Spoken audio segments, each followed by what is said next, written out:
everybody, it's your favorite gal pal, Scarlett Syanide, and welcome back to another episode of Scarlett Syanide's Sit and Sip, the show where we grab a seat, take a sip, and get into it. Oh my gosh, welcome back everybody. This is episode 2 of Scarlett Syanide's Sit and Sip, and I'm so excited to be back and chatting with all of you today. I hope everybody's got a drink. What's everybody sipping on? Iced tea? I don't know. You'll have to tell me in the comments if I'm right. Ooh. This is just water. She's healthy today.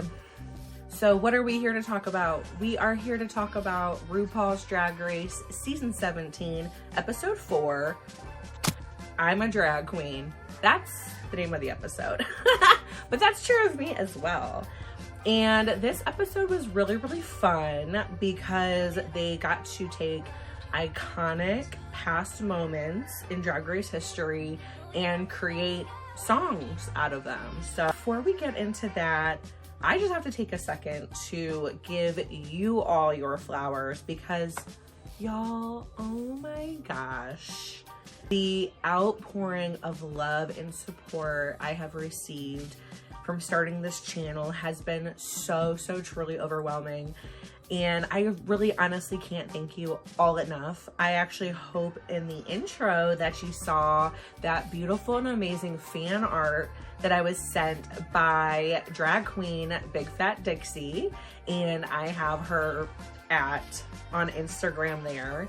So she made that for me and it's just so beautiful and so on brand. I love the neon, obviously. So thank you once again, Dixie. I also have to give a huge shout out to those that sent me tips on Venmo and CashApp. So thank you so much again to these folks that tipped me on Venmo: Jeremy P, Natasha D, Jacob K, Christina D, TJ B, Brendan M, Logan B, Matthew W, Shay M, Mark D, Charles H, and Lewis O. I also have to give a huge thank you to those who sent me tips on Cash App: Lisa W, Keegan T, Adam H. Thank you all so much. And a lot of my international folks have been asking how they can send tips to the channel. It's a QR code to my PayPal tip jar. So you should be able, if you have PayPal and if you want to support the channel via a tip, this QR code should be a way for you to do that. So thank you all so much.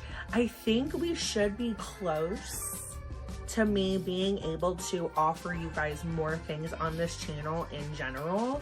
I know folks have been talking about doing watch-alongs with me and having a way to subscribe and kind of do things like through YouTube like that. So as soon as this channel is eligible for that, I promise I'm gonna get all of that set up because I would love to be able to sit and actually do reactions with y'all.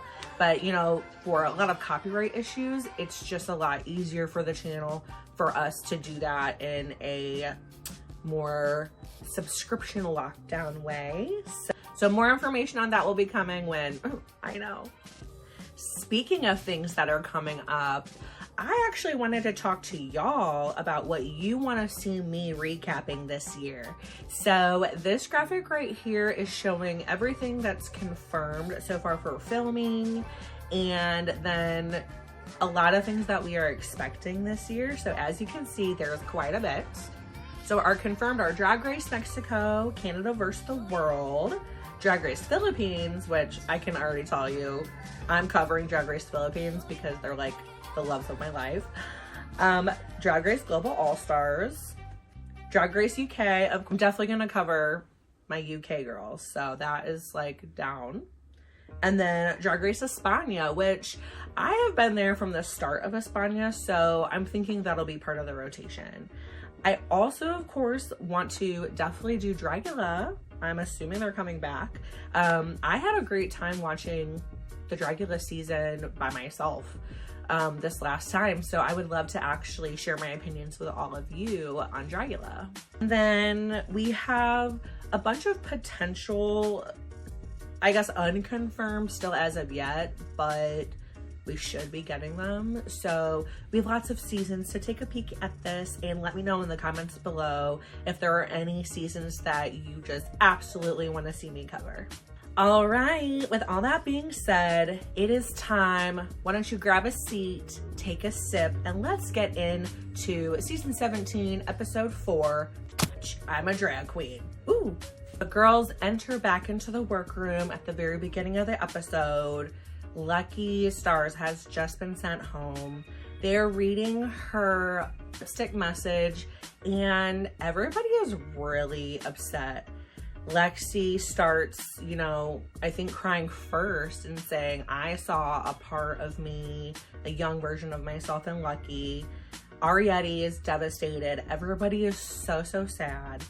And we do kind of have this funny moment and very introspectively aware moment that Joella's like, I'm sure these girls, you know, love me, but they are very sad that Lucky is gone. I have to shout out once again Miss Hormona Lisa for giving me a very funny camp moment in the workroom during this episode where she said, I've never worn a shake and go.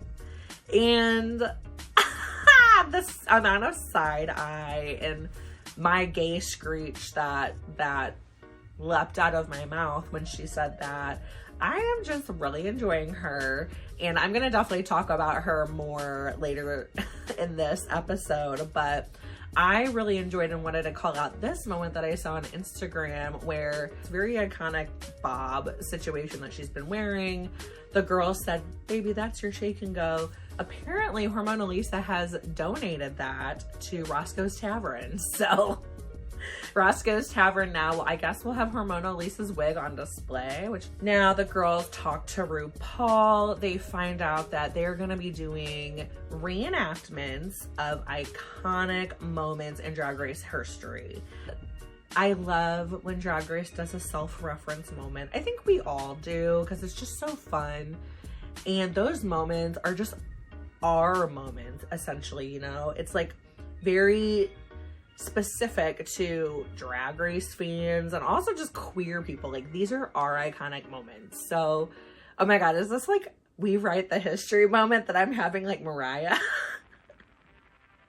I really enjoyed it. The girls get to pick their songs. Well, essentially, I think they pick them up out of a hat. Who knows? They get little cards telling them which songs they have. Some girls have a solo, and other girls are working in pairs on some of the iconic fight moments. So this is how it all breaks down. Ariette is teamed up with Jewel Sparkles doing the back rolls moments. We have Ariette as Alyssa Edwards and Jewel Sparkles as Jade. We have Crystal Envy doing Latrice Royale's unprofessional romper room moment. Hormona Lisa is giving you Chanel in the I Nominate Myself Beautiful moment. Joella is giving you We Write the Stories, Mariah Balenciaga's inspirational speech. Lunareh and Lydia B. Collins paired up in the Morgan McMichaels and Mystique Summers Madison moment. For the Volume 2 girls, we have Acacia Forgot and Sam Star, the two country girls. They are giving you Tamisha Iman and Candy Muse. Corey King is Kennedy Davenport doing her Glamazon crystallized moment. Lexi Love is Jasmine Kennedy in that giving you this moment, have your moment. And Anya Nerves is Laganja Estranja with the put your lighters up moment. Jumping ahead a little bit was so iconic. Anya Nerve keeps moving up for me every single time. I really think she is absolutely somebody to watch. She keeps on delivering. She keeps on just giving you the ultra uber confidence. I'm just such a fan of hers. Now, another thing that I really loved about this episode, and I wanted to take some time to talk about here, because I don't even think I've really gotten to talk about this overall yet on the internet with y'all, but the drag family breakdown of season 17 is truly like mind-boggling, because there's so many. I think there's like 7 connections, but it also completely makes sense with the caliber of drag that we are seeing just consistently throughout this entire season. This runway, which was a quilt-based runway, we're not to the runway yet, but it was just so fabulous and fantastic. And then just the high camp, the high personality, the drama, the professionalism, the great moments the girls are having in the workrooms. You can really tell that everybody here is on their A game. Everybody's giving you great TV moments. So I wanted to break down these drag family connections really quick. There's 7 different connections that at least I found in the season so far. So the very, very first one is Ariette, who is the drag daughter of Irene Dubois. I think like through this whole list, actually, you're gonna see drag family resemblance. So it's so funny because I'm sure we're gonna have a makeover challenge at some point, but I'm like, damn, these girls are really like already have like 7 steps ahead on any sort of drag family resemblance, because as we go through this, I'm like, oh my God, everybody is like giving you resemblance. It's actually very sweet and wholesome. So we have Ariette the elf, and then Irene the alien. And I just, this Irene photo was one of the most recent ones on her Instagram, and I love that it's giving you alien, Fifth Element, all of that. And I think like once again the makeup got brought up for Ariette, I was bummed when Michelle told Ariette like, girl, change your makeup. I loved it for her. I think Ariette kind of got a bad rap a little bit on this episode. We'll get to how she did in the challenge, but when you're looking at Ariette and Irene, it's just like, oh no, that's Ariette's true, true brand. So I hope Michelle will like get over it or something. All right, we have some sisters. We have Crystal Envy and Jasmine Kennedy. So I love that Jasmine was one of the referenced videos or referenced songs in the challenge. That was so fun. And Crystal Envy knocked it out of the park. You can see here with like the blush and the cheek, the softness, but still giving you like stamped mug. I'm seeing that drag family resemblance here. I think they're both, especially in these pictures, I just see it. I'm like, if you told me that these are like biological sisters, I would believe you. We have more drag sissies, which this actually also came up this episode, which was like low-key hilarious. Stay tuned too, because remember, I'm gonna put my reactions to this week's episode at the end of the video, so you'll actually get to see my reaction for this. Tori King and Plain Jane. Before I skip ahead, I see the resemblance. I see that drag family energy. New bodysuit, but giving you polish, giving you commentary, giving you great narration. But even Michelle Visage said, I think Plain Jane sabotaged Tori King this week. And is it crazy too that one of the very first pictures that I found of Plain Jane is her kind of like laying on this quilted material? I'm like, girl, you couldn't let your sister borrow that? Tori King had a very funny moment on the runway where the judges did not like her outfit, but her sisters made it for her. So she said, I'll let Plain Jane know that she messed this outfit up. Back to mother-daughter combo, we have Lana Jure and Luxe Noir London, and oh my God, those faces. We absolutely get, I feel like, very that House of Noir supermodel, the quiet confidence, the elegance, the grace. They just very deliver on that supermodel front, on the fashion. I want to see more from her. I want to see her personality pop even more, because, Luxe made it all the way to the end. I think Lana absolutely has that too, but she's got to come forward a little bit more in the challenges. We have a former drag daughter, and I think there's news articles. I'm not read up on why it's former drag daughter or anything like that, but Lucky Stars, formerly the daughter apparently of Nina Bobina Brown. Once you know that connection, you're like, oh my God, I see it. I see the connection. It's that creativity. It's working in the unconventional materials. You know, Lucky even said that's her specialty, is working with unconventional materials. We know that Nina Bonina is known for working with paper, but that's not all. Let me take a sip for this. So this is actually my favorite connection. And they did touch on this, I think in episode 1, when a lot of they were like saying whose daughter and whose sister and whose cousin and everybody that they are. Sam Star and Jewel Sparkles. I'm obsessed with Jules. She is so funny. She's so cute. She's so talented. I just love them. And Sam is such a sweetie. I love the Southern drawl. But Sam Star is the daughter of All Stars winner Trinity the Tuck. And Jewel Sparkles is the granddaughter of Trinity the Tuck. When you know that, the runways, the wigs, the styling, the confidence, the hair, just everything completely makes sense. And I actually love seeing Sam's promo look and Jewel's promo look next to each other, because I'm like, oh, I see it. Like, I don't know if they work together or if they're probably not allowed to talk beforehand, but low key, I'm like, these kind of go together. So they must have at least like had the same family designer or something. This season, it's just giving you so much iconic looks, moments, energies, everything like that. These drag family connections make it even more fun. Speaking though of Trinity the Tuck, before we jump forward, I just wanted to take a second to talk about Slay, the movie that's a Tubi original that you can watch for free on Tubi. This video is not promoted in any way. This is just like me promoting them for free because I legitimately love this movie. But a lot of folks don't know about this for some reason or the other. And if you are looking for some like wholesome, queer, fun movie content that's horror movie, but it's really more like funny and wholesome, you should watch Slay on Tubi. It's starring Trinity the Tuck, Heidi N Closet, Crystal Method, and then from Drag Race UK season 5, Caramel. So it is just the cutest.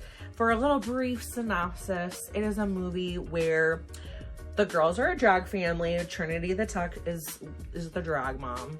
So the types are cast at a questionable bar full of very testosterone. What is that? That's a noodle. Testosterone filled grizzly motorcycle men. Oops. Oh no. Now people are turning into vampires, so the girls are in their full, like, high horror drag with motorcycle men killing zombies. Wait, no, they're not zombies, they're vampires. Killing vampires, and it's just such a fun movie with a very cute ending. So let me know if you watch it in the comments, because it's truly, like, one of my favorite movies right now. Okay. Back to the episode. Let's talk about the tops, the bottoms, some people in between. So the girls were judged by how they did in their songs / videos and also their quilted runway looks.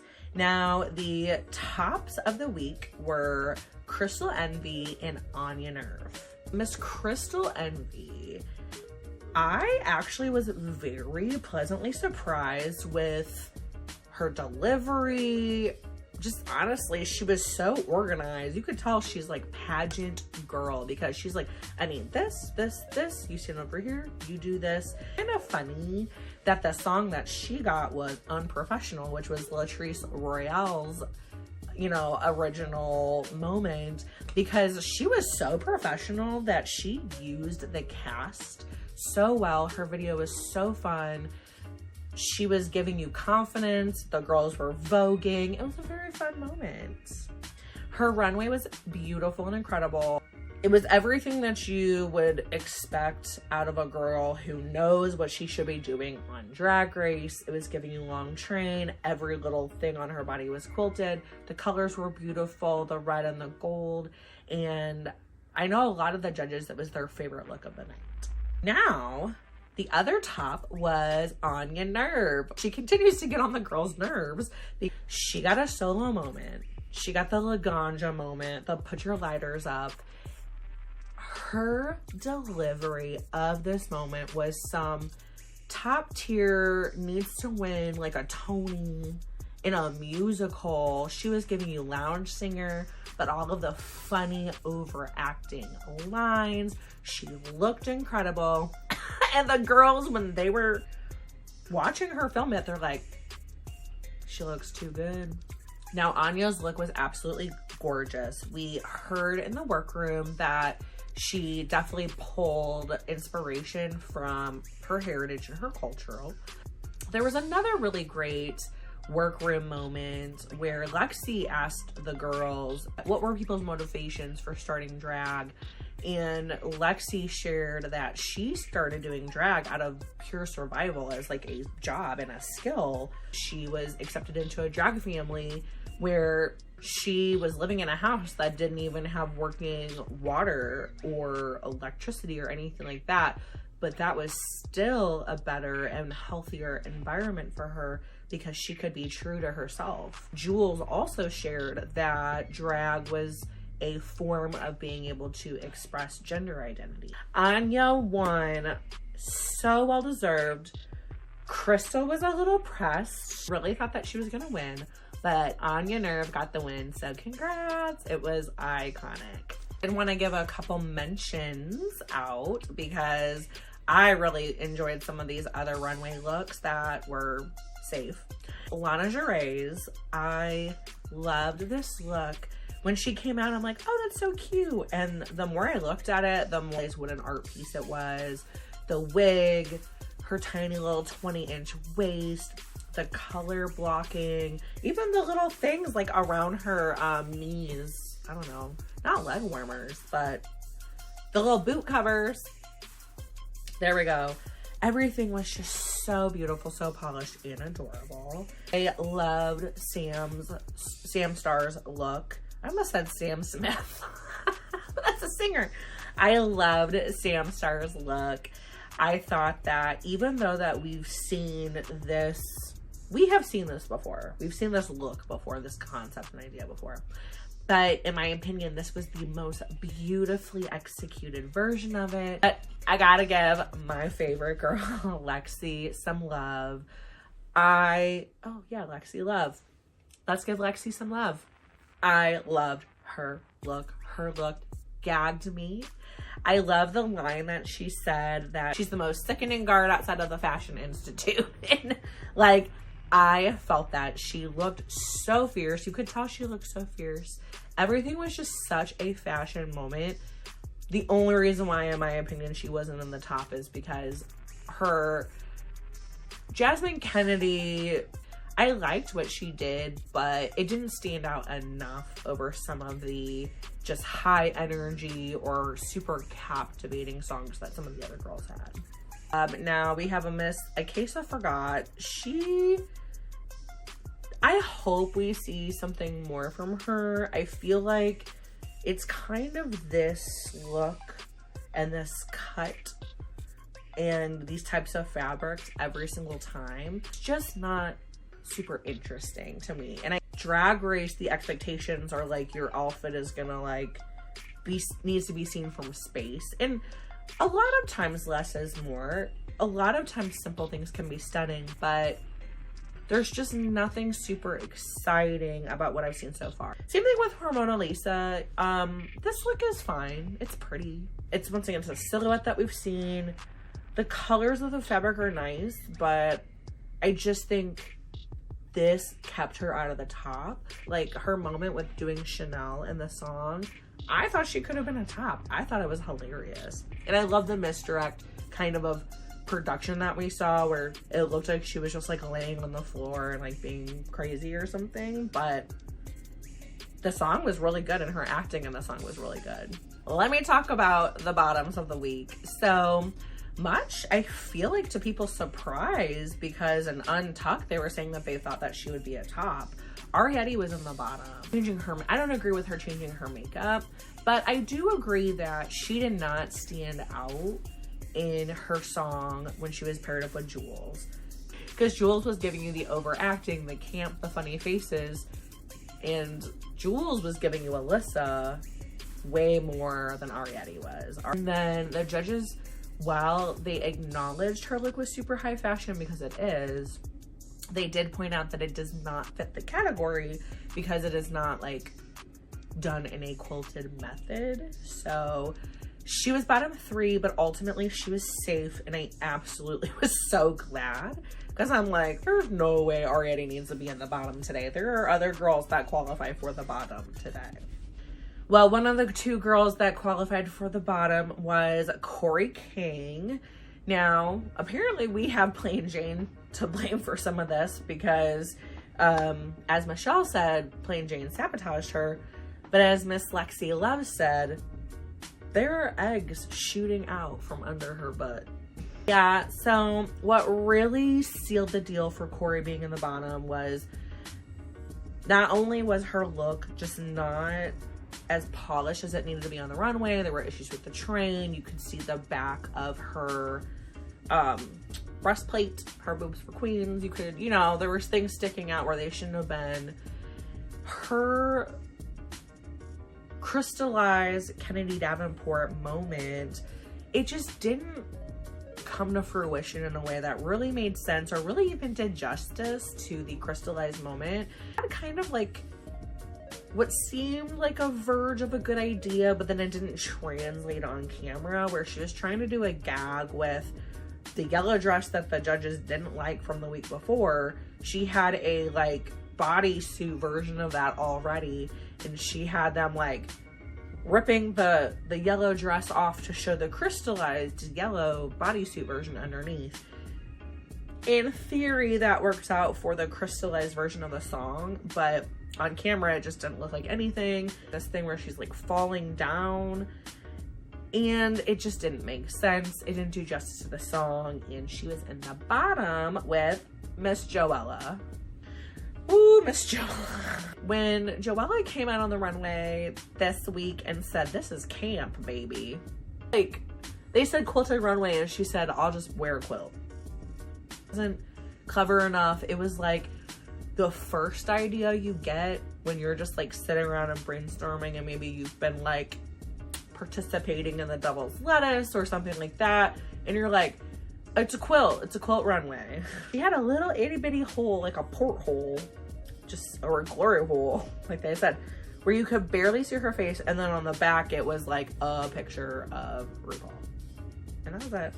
The issue that she had in her Mariah We Write the Stories gospel song moment was just that she didn't feel very connected. She didn't feel very connected to the performance or to the song. Miss Joella was asked to sashay away. Now, we did have the badonkadunk tank once again. Joella chose number 6, and number 6 was not lucky, and she went home. Also, I know, because when I was doing the editing, I don't know if y'all saw me pop up the other things, but yes, I have to correct myself, because last week I said Lucky picked number 7. No, she didn't. Lucky picked number 3. That was an X. Joella picked number 6. That was a no stay. But her Mona Lisa had picked number 7, and that was lucky. I feel like the correct lovers are gonna play into which season we're on. I won't directly say it, but I wouldn't be surprised. So we'll just have to see. We have sat and chatted about this week's episode. Here are some of my reactions to the juiciest moments. Take a sip. Enjoy.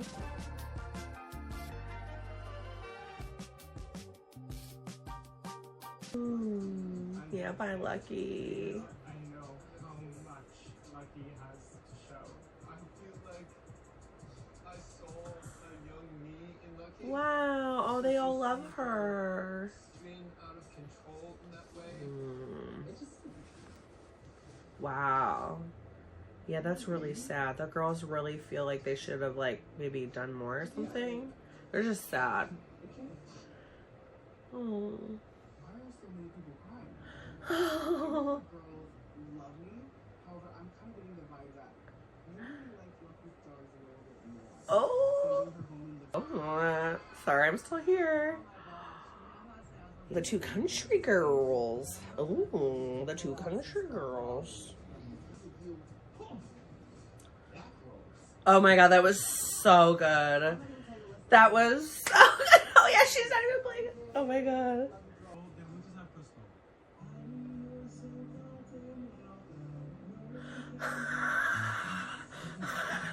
That is so funny. That was so funny. Yeah, Ariadne is definitely like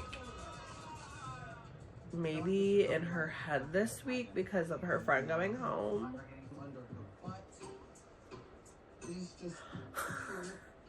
Oh. With eggs? Oh, I guess it is like a chicken. Ooh. Oh no. What is going on? I hope this is worth it. Oh wait, is this the look? Oh, she's sad. I'm gonna get some ass. No, I don't understand. I don't get it. You just have... No, I don't think so. This with the... Oh my god, with the like... scallop shell. What's that? A scallop?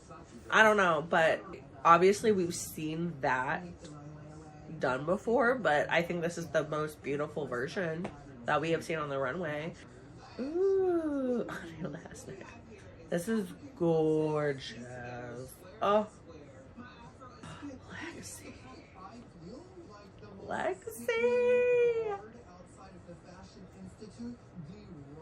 Oh my god. This is everything. This is like maybe one of my favorite things that I've seen in a minute. Yes. Oh, I'm so, oh my god.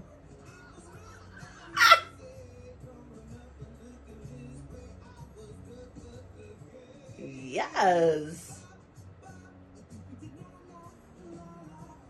Wow.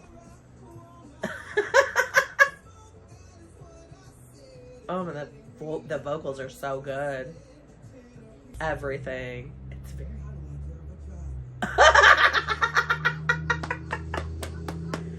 Oh my god, that was so good.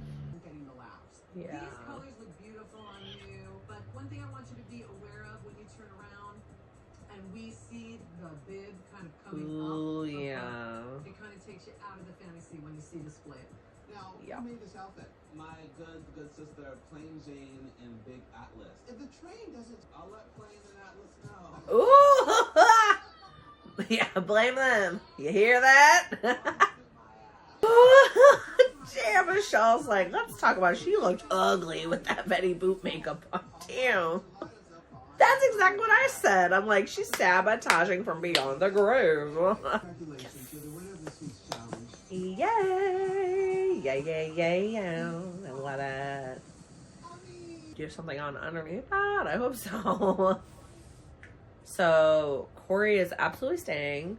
Joelle is going to pull a lever. 6. I don't think that's going to be it.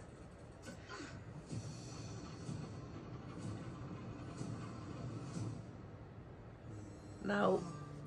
Bye, girl. Not number 6. I'm sorry, my dear. Now, So everybody gets a trip. What's up? away. Hope you enjoyed seeing my reactions. I want to hear your thoughts about this week's episode and about what you want to see from me and hear from me and hear me talk about this year.